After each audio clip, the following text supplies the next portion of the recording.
ሰላም ጤና ይስጥልን የተወደዳችሁና የተከበራችሁ የምዳችን ቤተሰቦች ሰዓቱን መረጃዎች ይዘን ቀርበናል። በቅድሚያም አበይት መረጃዎችን በማስቀደም ጀመርን።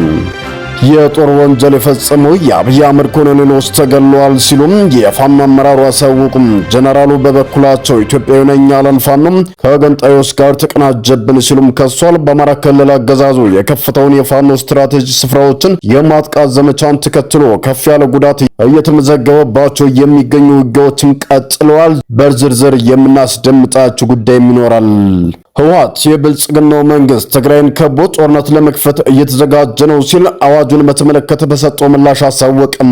ሌተናል ጀነራል ጻድቃን ገብረትንሳኤ ደግሞ በብልጽግናው ልሳን ቀርበው ቲዲኤፍ እየሸሸ ነው ሲሉም ተደምጧል። አሜሪካ ደግሞ በትግራይ ክልል የሰላም ሂደቶችን የሚያደናቅፉ አካላትን ማሳሰቢያም አስተላልፋለች። ይህንንም ይዘናል።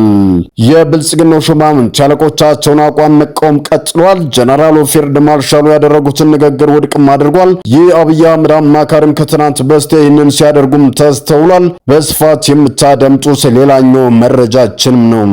የብልጽግናው ስርዓት ተስፋ ቆርጧል ሲል የኢሳያስ አፈወርቂ መንግስት ገለጸም። አቶ ጌታቸው ረዳ በስካር በመወንጀል ላደረጉት ንግግር ምላሽም ሰጥቷል። ሰሙታላችሁ። ወደ ውጭ መረጃዎች ስናመራ ኢራንና አሜሪካ ከስምምነቱ በኋላ መታኮሳቸው ተሰምቷል። ዋሽንግተን በኢራን ላይ ጥቃት መፈጸሟ ስትገልጽ፣ ቴህራን ደግሞ አጸፋ መስጠቷን ማስታውቃለች። የዚህን ያክል እስራኤልና ሊባኖስ በአሜሪካ አሸማጋይነት የስምምነት ማዕቀፍም ተፈራርሟል። የተወደዳችሁና የተከበራችሁ የሚዲያችን ቤተሰቦች እስከ ፍጻሜው ድረስ አብራችሁን የምትቆዩ ከሆነ እነኝና መሰል መረጃዎችን በዝርዝር የምናስደምጣችሁ ይሆናል። እስከ ፍጻሜው ድረስ አብራችሁን ቆዩም። በቅድሚያም የጦር ወንጀል የፈጸመው የአብይ አህመድ ኮሎኔሎች ተገደሉ ሲሉ የፋኖ አመራሩ ገለጹ። ጀነራሉ በበኩላቸው ኢትዮጵያ ነኝ ያለን ፋኖ ከገንጣዮች ጋር ተቀናጀብን ሲሉም ከሷል። በአማራ ክልል አገዛዙ የከፈተውን የፋኖ ስትራቴጂ ስፍራዎች የማጥቃት ዘመቻን ተከትሎ ከፍ ያለ ጉዳት እየተመዘገበባቸው የሚገኙ ውጊያዎችም ቀጥለዋል። እነዚህ ውጊያዎች ደግሞ ወታደራዊ አመራሮች ጭምር እየተገደሉባቸው ያሉ ሆነዋል። ትናንት በጎጃም ቀጠና ደጋዳሞች የፋኖ ኃይሎች ገድለናቸዋል ያሏቸው አንድ ኮሎኔል ክፍለ ጦር አመራርና ሌላ በኮሎኔል ማዕረግ ያሉ የስታፍ አባል ደግሞ የቅርብ ማሳያም ይሆናሉ። ከቋሪት እስከ ሰከላ ከደመጭ እስከ ማቻከል ድረስ ባሉ ስፍራዎች ላይ ያካለለ ዘመቻ ብልጽግና ጥምር ኃይል የሚለውን ሰራዊቱ ከወንድሞቹ ጋር እንዲዋጋ አድርጎም የሰውን የንብረትም ውድመትም ደርሶበታል። ሞርተርን ጨምሮ በርካታ ቡድንና የነፍስ ወከፍ መሳሪያዎችን በታጣቂዎችም ተነጥቆ የተስተዋለበትም ሆኗል። በዚሁ በደጋዳሞች ቀጠና ኮሎኔሎች ሲገደሉም አሊያም ሲማረኩ የትናንትኑ የመጀመሪያም አይደለም። ከጥቂት ጊዜ በፊት በአካባቢው የተማረኩ አንድ ኮሎኔልም የብልጽግናው ስርዓት በአማራ ክልል ለ3 ዓመታት እያደረገ ያለው ጦርነት ከህዝቡ ጋር የሚደረግ ነው ሲሉም ገልጸው ወታደራዊ ሳይሆን ፖለቲካዊ መፍትሄ ይሰጠው ዘንድ መጠየቃቸው የሚዘነጋም አይደለም። ትናንት በተደረገው የቀጠና ውጊያ የተገደሉ ናቸው የተባሉ ወታደራዊ አዛዥ የእጅ ስልክ ላይ ተገኘ በሚል የፋኖ ኃይሎች ይፋ ያደረጉት አንድ ፎቶግራፍ ደግሞ መነጋገሪያ መሆኑን ቀጥሏል። የፋኖ ኃይሎች ቃል አቀባይ አስረስማራ አብይ አህመድ ኮሎኔል ሌሎች አሏቸው የመከላከያ ሰራዊቱ አመራሮች በአማራ ህዝብ ላይ እያካሄዱት ያለው ለንተነው ጦርነት ነው ሲሉም ያነሳሉ። ተሰራጨው መሰል መነሻ በማድረግ በጅምላ ጨራሽ መሳሪያ ከሚያደርሱት ጥፋት ባሻገርም በክልሉ ሴቶች ላይ የሚፈጸሙ ጥቃቶች ግን እምብዛም ያልተነገረ የጦር ወንጀል ድርጊታቸው ነው ሲሉም ያክላሉ። በክልሉ ሌላኛው ጠንካራ ውጊያ የተደረገበት ቀጠና ደግሞ የወሎ ቀጠና ሲሆን ራያ ቆቦ፣ ዞብል ማመቄትና ሌሎች ስፍራዎች ላይ የተከናወነ ውጊያም ለዚህ አብነት ነው። በዚህ በወሎ ቀጠና ከተሰማሩ የአገዛዙ ዞች ውስጥ በሜጀር ጀነራል ተስፋዬ አያሌው የሚመራው 13ኛ አዛ አንዱ ሲሆን ላለፉት 3 ቀናትም ከባድ ውጊያ ላይ ነበርኩ የሚል መግለጫ ማሰራጭቷል።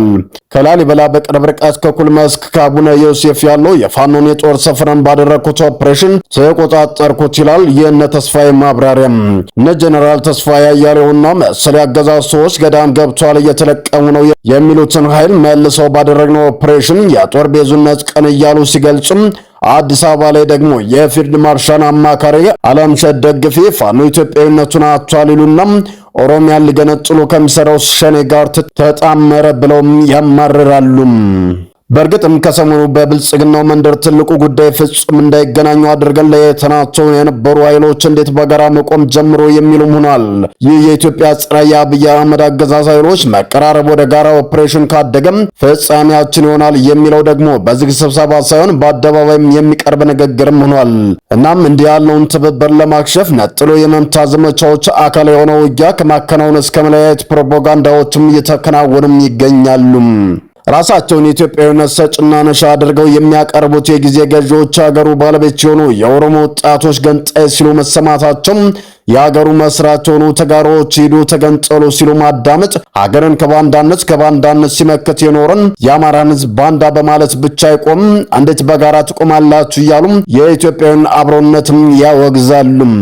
ጀነራሉ ላለፉት 5 ዓመታት ለጦርነት የወጣው ወጪ እጅግ ከፍተኛ እንደሆነና ይህ ገንዘብ ለልማት ቢውል አገር በእጅጉ እንደሚጠቅም ገልጿል። አገሪቷ የህልውና አደጋ ሲገጥማት ካፒታል ፕሮጀክቷን አዘጋጅታ ራሷን እንደምትከላከልም ተናግረዋል። በአንድ በኩል ለልማት የሚሆን $10 ቢሊዮን ፕሮጀክት አዘግቶ መዋጋትን የሚመርጥ መንግስት፣ በሌላ በኩል በ400 እና በ500 ቢሊዮን ብር አዲስ ቤተ መንግስት መገንባት እርስ በርሱ የሚጋጭና ግራ አጋቢ መሆኑ ዘጋቢውም ተችቷል። ይህ በእንዲህ እንዳለ የድርጅቱ ቃል አቀባይ ሚካኤል አሰገዶም የብልጽግና መንግስት ትግራይን ከቦ ዳግም ጦርነት ለመክፈት እየተዘጋጀ ነው ብለዋል።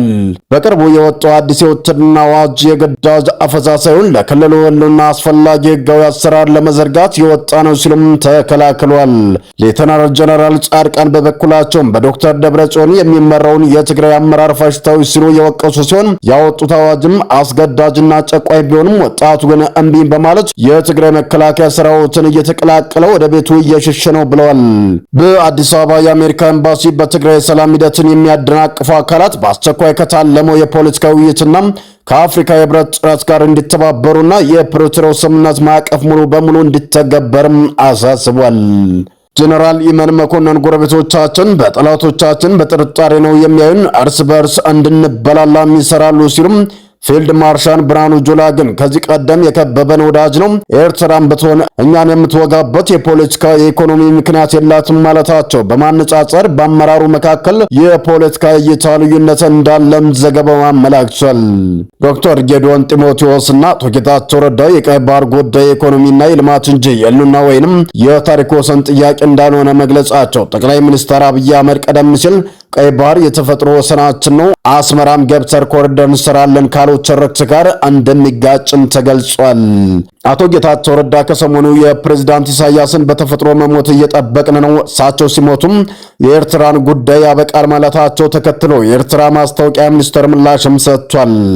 ምላሹም የብልጽግና ስርዓት የመጨረሻው ተስፋ መቁረጥ ላይ መድረስ የሚጠቁም ነው ካለ በኋላም አቶ ጌታቸውን ሰካራም ሲል የፈረጀው ቀደም ሲል አቶ ጌታቸው ስለ ጠቅላይ ሚኒስትር አብይ አህመድ ይናገራቸው የነበሩትን ዝቅ አድርገው የሚመለከቱ የድሮ ንግግሮችን በማስታወትም የወረፈም ነበርም። በመጨረሻም ወደ ውጭ መረጃዎች ስናምራ ኢራን በሆርሙዝ ባህረ ሰላጤ ላይ ጭነት መርከብ መመታቷን ተከትሎ የአሜሪካው ጦር ማዕከላዊ ዕዝ በኢራን የድሮንና ሚሳይል ማከመቻዎች ላይ ድብደባን ፈጽሟል። ኢራን በአካባቢው በሚገኙ የአሜሪካ ይዞታዎች ላይ በአጸፋ ጥቃት መፈጸሟን አስታውቃለች። በተያዘም በአሜሪካ አሸማጋይነት ሁለቱ ሀገራት የጋራ ሉዓላዊነት የሚያከብር ባለ 14 ነጥብ የስምምነት ማዕቀፍ ተፈራርመዋል። ይሁንና ከእስራኤል ጋር እየተዋጋ ያለው የሂዝቦላ ታጣቂ ቡድን የዚህ ስምምነት አካል አለመሆኑ በደቡብ ሊባኖስ ያለውን የተኩስ አቁም ስጋት ላይም ጥሎታል ተብሏል። ሰላም የተወደዳችሁና የተከበራችሁ የሚዲያችን ቤተሰቦች ለሰዓቱ የነበረው መረጃዎች እነዚህን መስሉ ነበር። በሌላ መረጃዎች እስከምንገናኝ በያላችሁበት ሰላም ቆዩልን።